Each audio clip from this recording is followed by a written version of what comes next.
who's running for president as a Republican and has been highly critical of the Federal Reserve. I'm inviting all the candidates to swing through Mad Money to talk about your money. Congressman Paul's position is so important on the Fed, and his method of spreading his message for his campaign is so different from everyone else's that we're thrilled to have him on the show tonight. Welcome, Congressman Paul. Thank you very much. Nice to be with you. Great to have you. Look, one of the things that's changed, and you're changing it, caucuses and kissing babies, they don't cut it anymore on the campaign trail. This is 2007. YouTube is king in so many ways. I never thought we would have so much in common, Congressman Paul, but you and I have struck a chord and become YouTube sensations.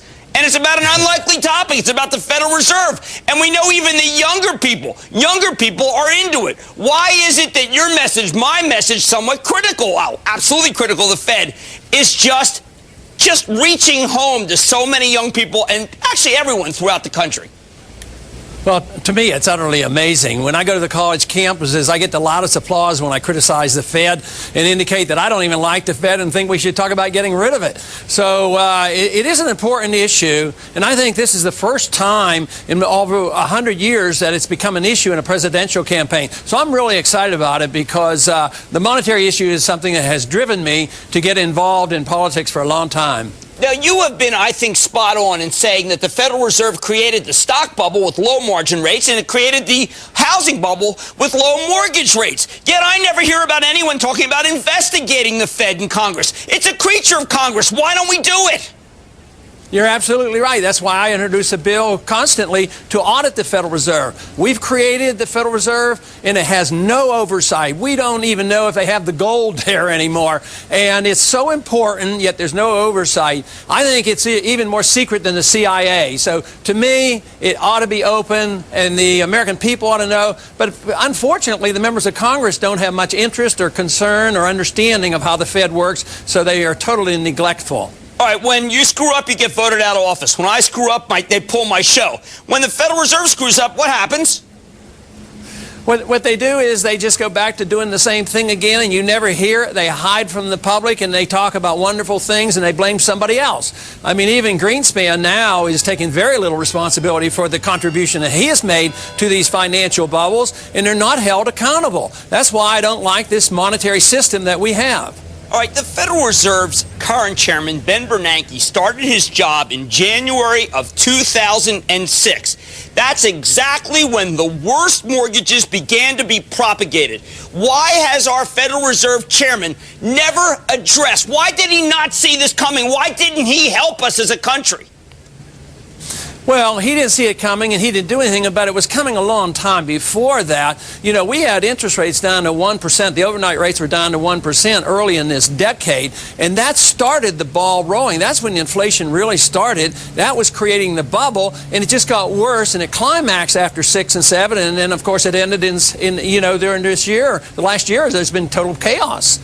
Do you think they do enough homework? I'm sitting here watching a country where it's possible that 7 million people could lose their homes, and yet they seem to be consumed by tinkering with the LIBOR rate, with 3-month treasuries.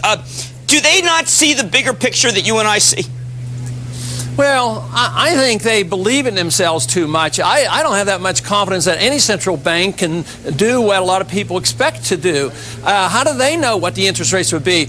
The one thing I always hear about the people who critique the Fed is the Fed has too low interest rates or they're too high. But I think the market should be involved. If you believe in free enterprise and capitalism, you should have the market forces determining interest rates. It's the distortion of interest rates by manipulating the money supply that causes these bubbles to form. Why is it that the message that you just talked about, which frankly is a message that I try to get across, but I'm always afraid that no one will listen because, well, let's be honest, a lot of people think is boring. Why is it that people are turning on to YouTube to see you talk about something that everybody else thinks is too boring?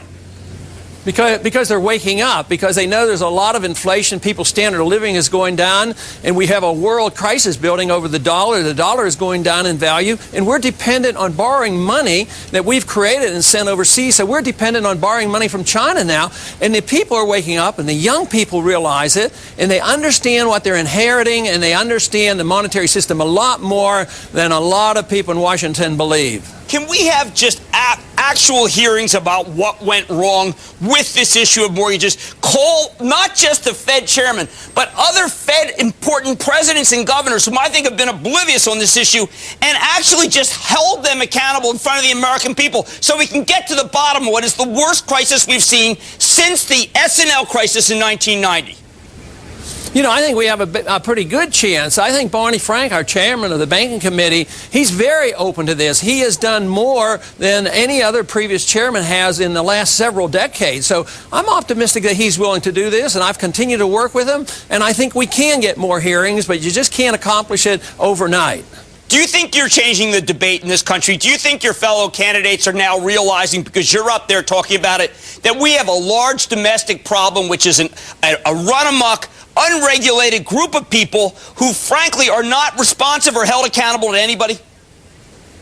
You know, I don't think they've quite heard the message. I think the people at the grassroots level hear it and understand it, but I don't think the other candidates quite get it. I don't think they have an understanding of monetary policy, and if they do, they like the status quo and they like the benefits that come from it. But the members of Congress and our candidates on the platform that I work with, I'm not so sure that they have an interest or an understanding of how the monetary system works. Well, sir, I think you are changing the debate. I think you are creating an atmosphere where we can finally begin to even talk. I'm always afraid, you know, I'm always, until you've given me cover, sir, I always feel like I'm out there by myself criticizing this institution that everybody thinks is like a holy temple, when the reality is these are just men and women like you and me, except for they're making policy with no checks and balances. I wish you the best of luck, sir, with your campaign. You are changing things with what you're saying.